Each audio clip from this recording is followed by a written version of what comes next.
Hello, this is Mike, and welcome to Urban Legends and Mythology. On this episode, we are discussing another one of America's most haunted houses, the infamous Winchester House. So anyone who's even remotely familiar with any kind of ghost lore has heard of the Winchester House. The basic gist being that in 1881, Sarah Wincheter, who was an heiress to the vast Winchester repeating arms fortune, is dealing with the aftermath of the deaths of her mother, her father-in-law, and her husband, who all died between the fall of 1880 and the spring of 1881. And in the aftermath of these deaths, she seeks out the aid of a medium or a psychic. Now, this is the 1880s, and spiritualism is all the rage in the United States. So Sarah's in Boston, and she meets with this medium by the name of Adam Coons. And Coons suggests that they do a seance. So they do this seance, and it changes Sarah's life forever. So during the course of this seance, Adam Coons contacts the other side, and the spirits inform him that Sarah's family, as well as Sarah, are all being haunted by the ghosts of those who were killed with Winchester rifles, and that these spirits are very angry with her and her family, and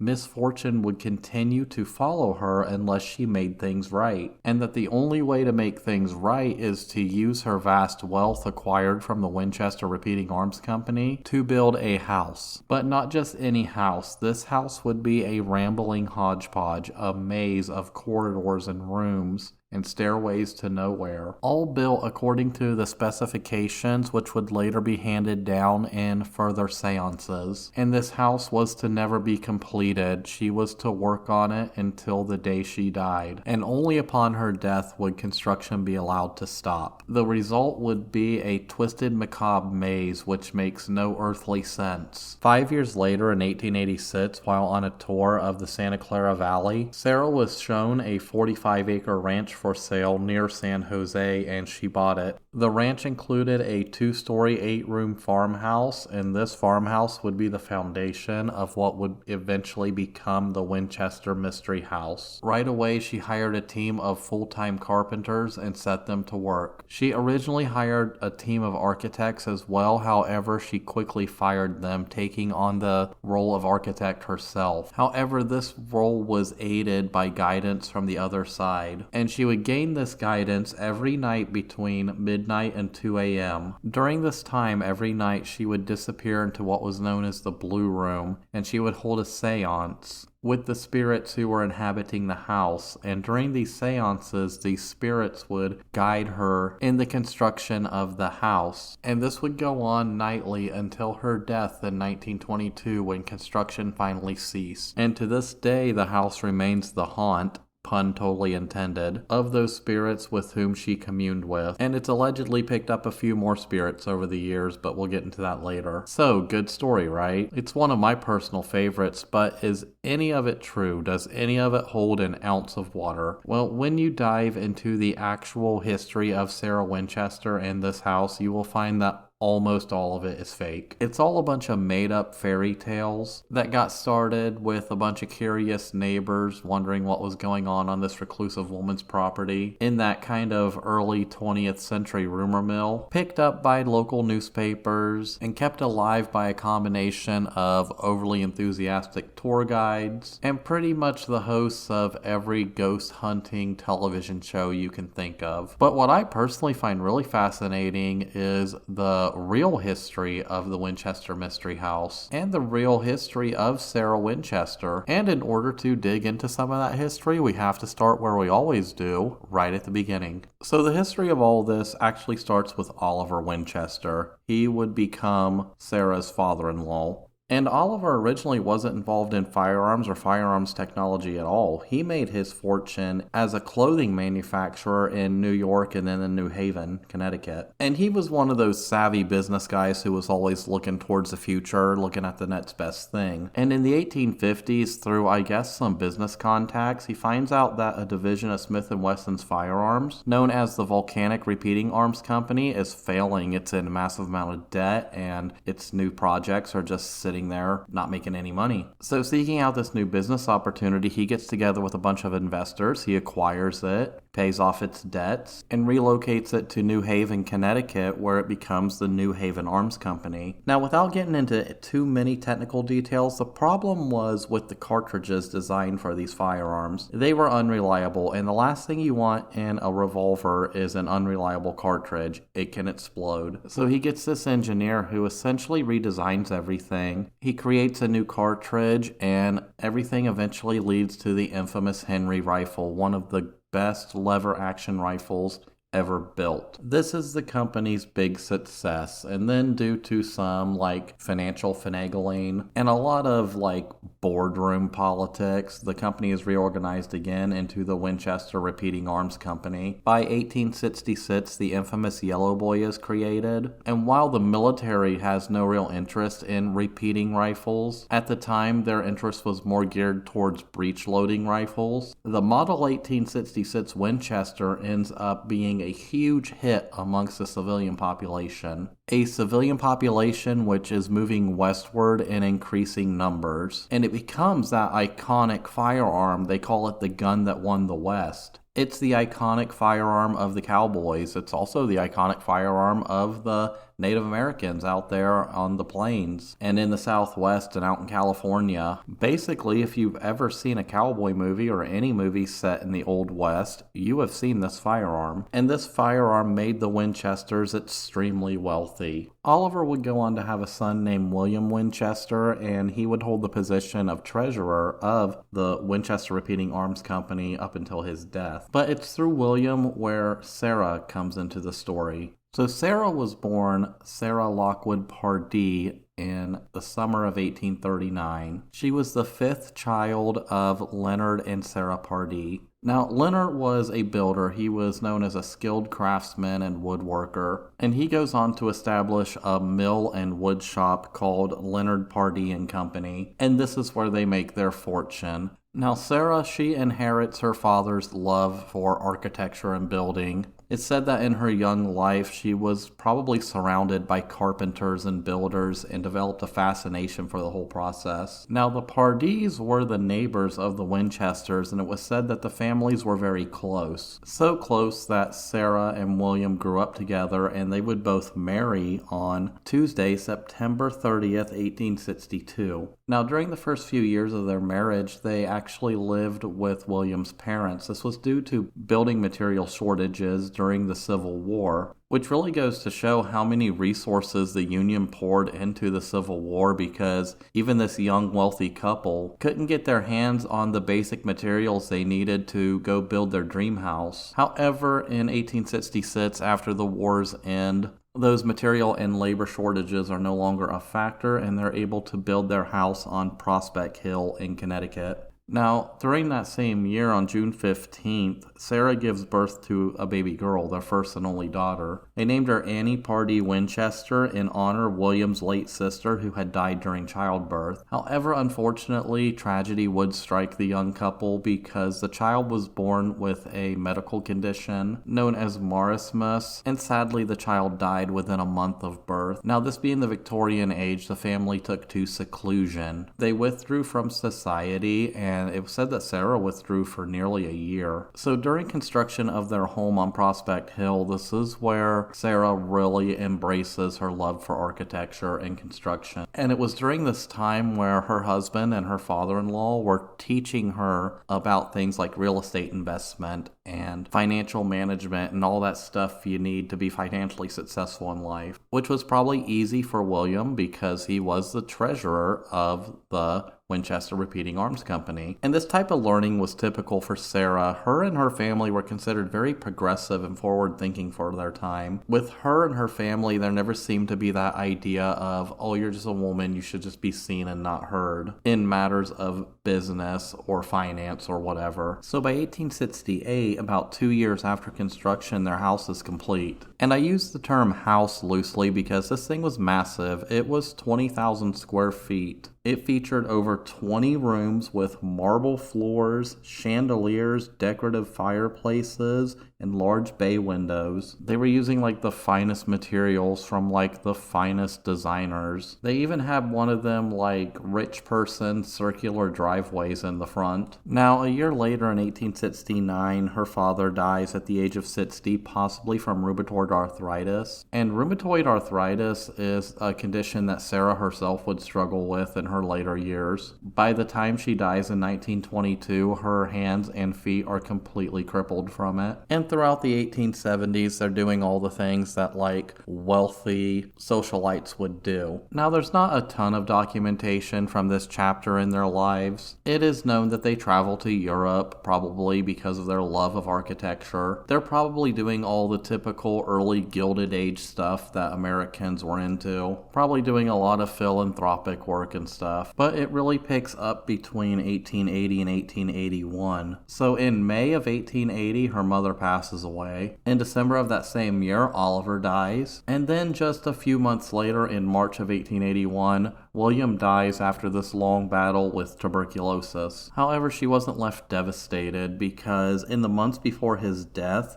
William took out bank drafts to his wife totaling $7,500 and made her the executrix of his will. She controlled 777 Winchester Repeating Arms Company shares, which were valued at $77,700 at the time, and these would pay out dividends of about $7,900 annually. Now, she has no direct interest in the company itself. It's basically put into the hands of a bunch of trusted employees who will run it. And in fact, it's said that throughout her whole life, she never had any real interest in the company. It just so happened to be the fact that her husband was the treasurer of the company, and that's the only real link to Sarah Winchester and the Winchester Arms Company, along with her stock holdings. Now, at the time of her husband's death, Sarah's about 40 years old, and this is where the story, the legend, the myth starts. The story that she goes to the psychic, and the psychic tells her to go to California and build until you die. And the true fact of the matter is that's all bunk. That psychic never existed. And Sarah actually goes to California on the advice of a doctor who tells her that a warmer, drier climate might be beneficial to her health. This was a common belief back then, and to some extent it had some validity to it, but she never has a mental breakdown or feels guilt or anguish for the deaths of the Winchester rifle. That's basically a bunch of like anti-gun hippie BS that comes out later post the 1886 model of the rifle, which up to this point hasn't even been designed or conceived of yet. That whole myth is kind of conceived in the 1920s when people are really acknowledging the genocide, which falls under the moniker the Indian Wars here in the United States. And instead of looking at the complex nature of relations between Native Americans and these settlers at the time, or looking at, I don't know, the failures in government policies, the inability of the government to uphold these treaties, or to be honest, the fact that greed over land and resources played a major role in all this. Instead of looking at all those complex issues, which I just glossed over lazily, they did the even more lazy thing and just blamed the firearms. Because why blame the actions of the people when you can just blame the guns? And I'm not sorry when I say this, it's not the guns' fault that these people went westwards and decided to commit genocide against these groups of people. Nor is it the fault of the manufacturer of the guns, and I will die on that hill. But that's how the legend kind of evolves, right? It's said that all these deaths that are attributed to these Winchester rifles stirred up the spirits of these people, and these spirits are haunting the family and will bestow bad luck upon the family forever. At the end of the day, that part of the story has been thoroughly debunked as myth. So what actually happens is Sarah travels west to California on the advice of a doctor, seeking out drier, warmer weather, and she takes what remains of her family with her because she's wealthy and she's close to them and she wants to take care of them. And she specifically chooses California for several reasons. Not only does it have great climate, but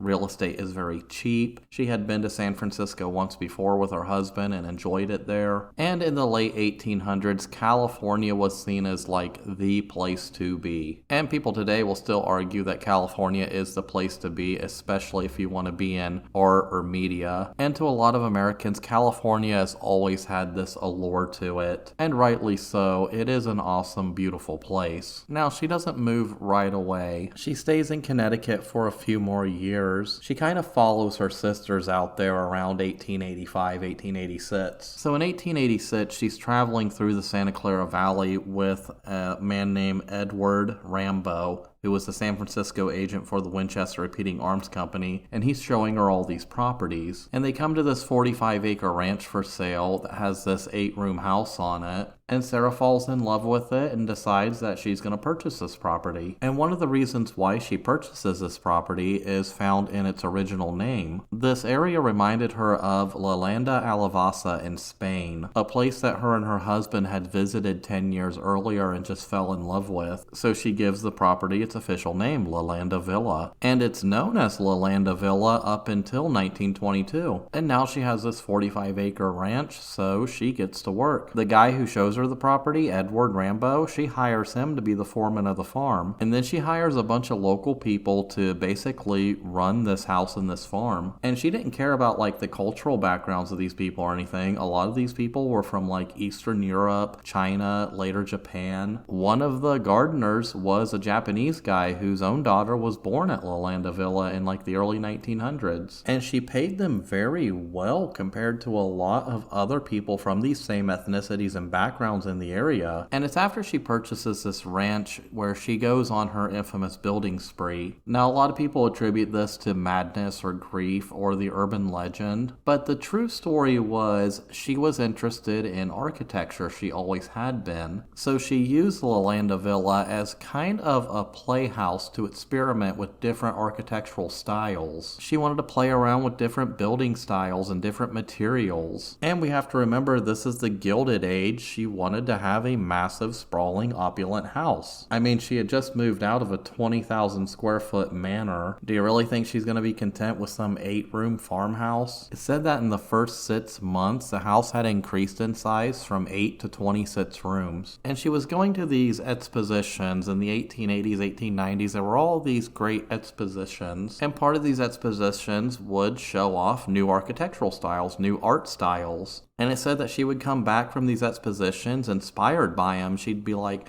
okay, let's build a room in this style. And this is kind of why she takes over the overall design phase, because she initially hired 2 architects. However, they didn't stand up to her caliber of the ones she was used to back in New Haven. So she takes over the design phase and she literally works room to room, hand drawing this stuff herself. And this is partly why the house is a big hodgepodge. Because she was working room to room, there was no overall grand plan. And this isn't really unique to La Landa Villa. A lot of Victorian houses were like this. Especially during times of renovation, they would just kind of hodgepodge it together. You know, you want a ballroom, you just build it on the back. You might take down some walls. Hell, you might cover existing walls that led to like hallways or staircases. And the more opulent the house, the more opulent the renovations, the more weird stuff you get. That's why it was so easy to get lost in a floor plan of a lot of these Victorian houses, because as they grow, as they're renovated, they start to lose rhyme or reason. The only difference is La Landa Villa grew massively, and it truly becomes a testament to all these Gilded Age architectural styles. There were intricately laid patterned wood floors of a variety of hardwoods, from teak to mahogany to redwood. Large portions of the house are built in redwood. The ceilings were decorated with stencils and moldings. There were German chandeliers, Austrian art glass, Asian furnishings, French paintings, pastel-colored windows. The gardens were filled with ornamental trees and shrubs and flowers from over 110 different countries. It had what was at the time state-of-the-art indoor plumbing and electrical systems. She even had built this indoor garden with an irrigation system that used this intricate system of sloping floors and trap doors. which could essentially recycle water and use that water in order to pipe it outside to her flower boxes. By 1896, she added 2 more stories to this already 2-story home, which is why you see things like skylights in the floor, because that floor you're standing on was originally the ceiling, and they just, for whatever reason, didn't remove the skylights. They just built over and around them. And at this time, some parts of the home were 5 stories high. But what would become an iconic feature of LaLanda Villa was its 7-story tower, which was said to be torn down and rebuilt up to 16 times before she said, okay, now it's perfect. And the tearing down of certain rooms or features wasn't uncommon. Sometimes she would finish a room and it just wouldn't look right, or it just wouldn't be right. So she'd say, okay, let's tear that down and build something else. Or I imagine sometimes she would build a room and just be like, well, that was good for now. Let's do something else with this space. Now, one might think that could get a little annoying if you're a builder and you spend all this time and energy building this room and it's just not right, so you have to tear it down. But there never seemed to be any of that kind of animosity or anything. A lot of accounts state that the builders were usually just as excited to start projects as she was. And if I were a builder, I'd probably be in the same mindset. I'd be like, okay, that was fun, that was awesome, let's get on to the next thing, because for one, it's keeping me employed, and two, if that's my craft, if that's my skill, it's a perfect chance to basically practice that skill and get better. However, the work wasn't constant and non-stop. Her and her crews would go on these long extended breaks. A lot of the time this was due to reasons concerning her own failing health, but it was also due to times when she was focusing on her other properties. LaLanda Villa wasn't her only property out here in California, because not long after purchasing LaLanda Villa, she purchases another home in Merriman's, where she, alongside one of her sisters, makes extensive renovations and additions. And throughout the early 1900s, she's buying up a lot of property in California. In 1903, she purchases several properties in Atherton. In 1904, she purchases land in the San Francisco Bay Area, in which she commissions the construction of a houseboat that she lives on from time to time. And she owns several rental properties in Palo Alto. But it was the 1906 San Francisco earthquake which would kind of change everything. So for those out there who don't know for whatever reason, at about 5:12 a.m. Pacific Standard Time, on Wednesday, April 18th, 1906, a 7.9 magnitude earthquake hit San Francisco. And this did devastating damage, and then the subsequent fires did even more damage. And LaLanda Villa suffered tremendous damage to the building. The iconic 7-story tower collapsed. Many of the 3rd and 4th floor additions collapsed. Several chimneys collapsed. Plaster, wood, and tile work were completely destroyed, and large portions of the house just lay in ruin. This is when building on the Winchester House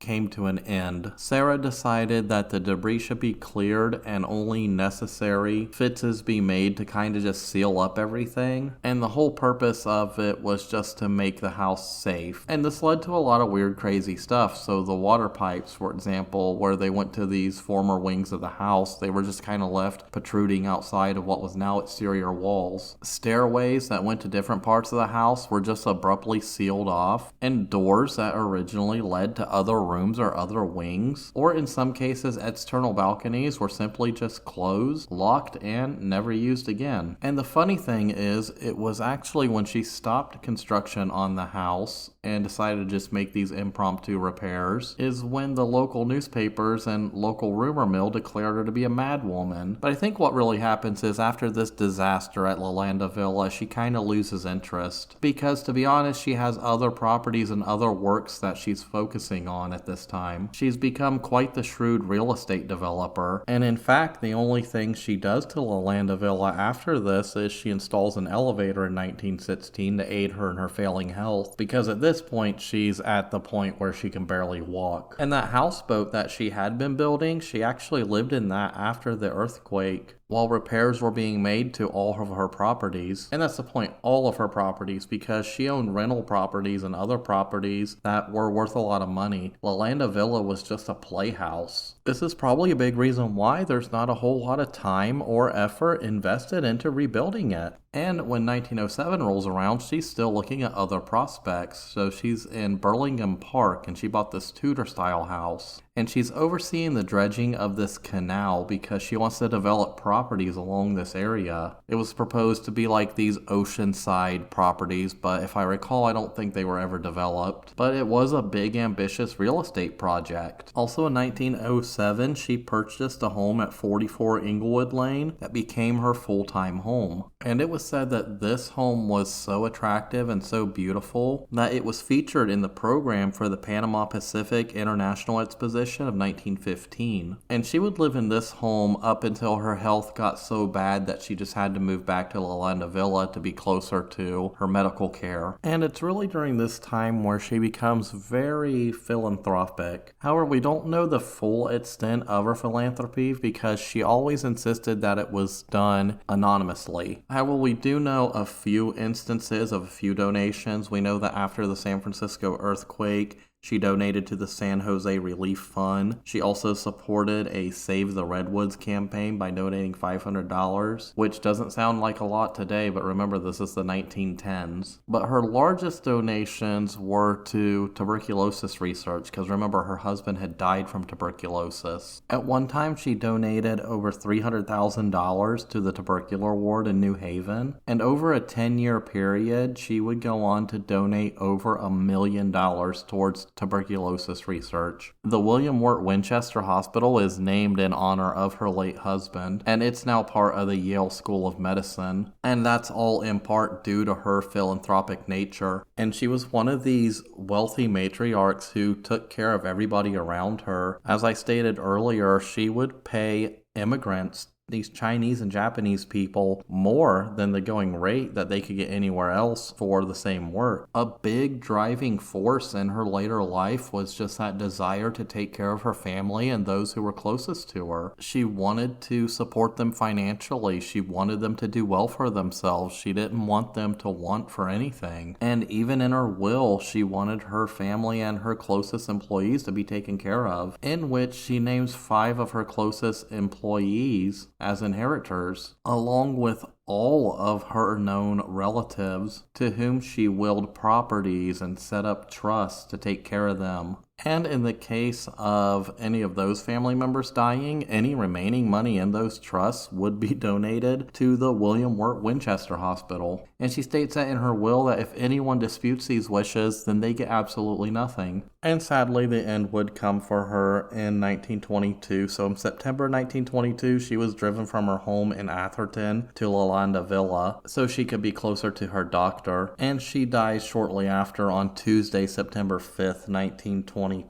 At the age of 82 or 83, we don't really know. She was buried in Connecticut next to her husband and her daughter, and she died amongst this rumor mill that she never engaged with. She probably had that same attitude that I kind of have. It's like, yeah, let them talk because who cares? However, that rumor mill did lead to the overall mystery of this house. And it stemmed partly because of the fact that she was somewhat reclusive from her neighbors, and that was stoked by like local newspapers. And let's be honest, newspapers at the time and even today, they're just gossip rags, which is the same with all media outlets, to be honest. There isn't an ounce of integrity amongst any journalist I have ever met. They're all just sensationalist jerk-offs who do more damage than good, but I digress. But the local rumor mill, along with the journalists at the time, they really did paint her as this mentally unstable, spiritualist crank who were trying to escape the ghosts of all those who were killed with a Winchester rifle. And since that's the story that sells, that's the story that gets attached to her, when in reality, at the end of the day, she had absolutely no interest in spiritualism or the occult. But this is a time when spiritualism is fashionable, so it gets attached to her. Now, after her death, La Linda Villa is valued, and it's not really worth anything. The land that it's sitting on is worth more than the house, and it's originally believed that the house would be razed. And La Linda Villa is bought by this group of investors who then decide to lease it out to this couple named John and Mayim Brown. And they quickly capitalize on the fact that, hey, this is the mysterious house of the reclusive old woman who basically went on this massive building spree.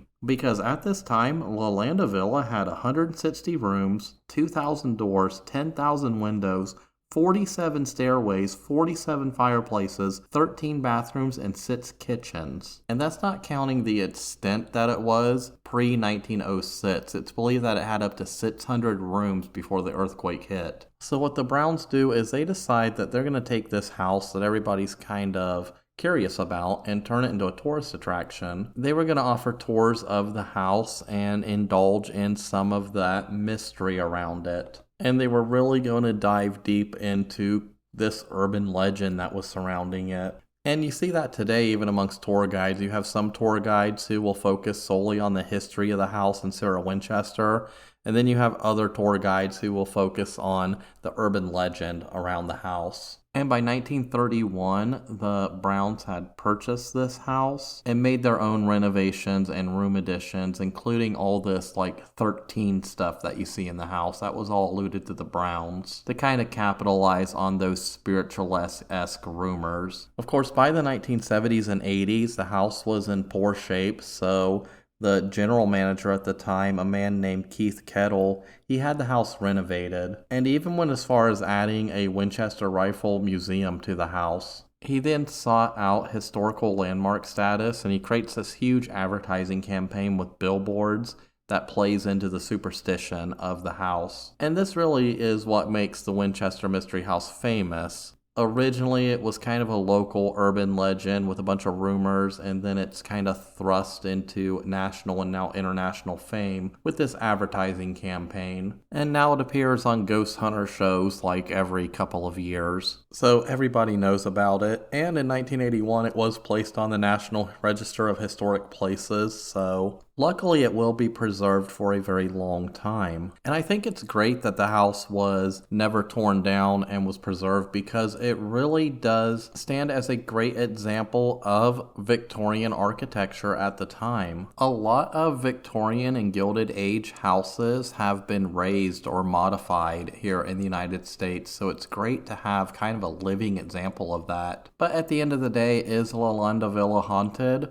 Well, sorry, it isn't. Now, while various tour guides and tourists will say that they've experienced cold spots and footsteps and cooking smells and odd sounds and whispering and doors slamming and all that typical haunted stuff, it's mostly come down to confirmation bias. You read about a place being haunted, you go to a place that's supposedly haunted, in your mind you're thinking you're going to interact with a ghost or a spirit or whatever. Your brain will make that experience happen. 9 times out of 10, the other sounds that you're hearing in that house are probably other tours, other tourists. As for things like temperature variations, this is a hodgepodge, crazily built house. So the very nature of the house itself is going to cause temperature variations. Plus, we don't really have any documented accounts from anybody who lived there who may have died in the house. We don't have any real accounts of seances or these ghost parties or these spirit parties that were alleged to have gone on. And with the exception of the 1906 earthquake, there's no indication of a tragedy ever befalling the house or the property, so I'm fairly confident when I say that this house is not haunted.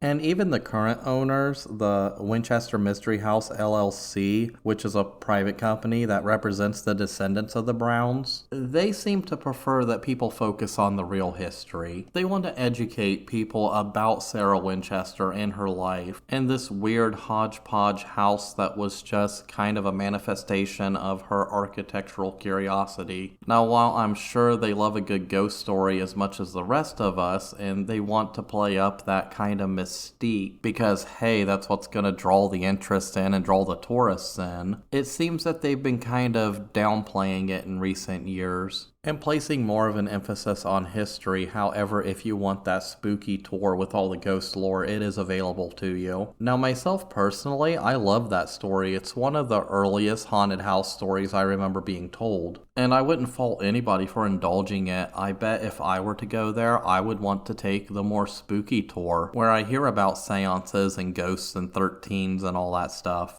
But at the same time, I feel like we kind of owe it to Sarah Winchester and her family to tell the truth of this place. and to tell her truth. She wasn't some crazy death-obsessed spiritualist who believed she was being haunted by the ghosts of those who died as a result of these repeating firearms. She was a very progressive thinking, very forward thinking, very kind and generous woman who did a lot of good for her family, her friends, her employees, and just had a quirky little architectural obsession in her later years. And who can fault her? We all have our quirky little obsessions that we love to indulge in. For me, it's the subject matter of this podcast. For others, it's like model trains or cars or, I don't know, insert hobby or fascination here. But I guess what I'm getting at is, at the end of the day, those hobbies or those quirky little obsessions don't define who we are. Humans are extremely complex, and Sarah Winchester was extremely complex. Her legacy is more than just a weird hodgepodge house out in California.